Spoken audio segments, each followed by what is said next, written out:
In this video, I'm going to be walking you through how to sign out or log out from Opay business account app.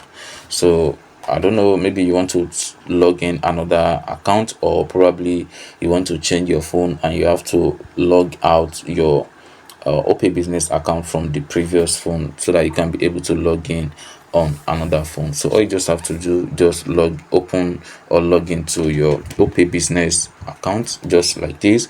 Then on the top left right here where you see three lines, so just click on that.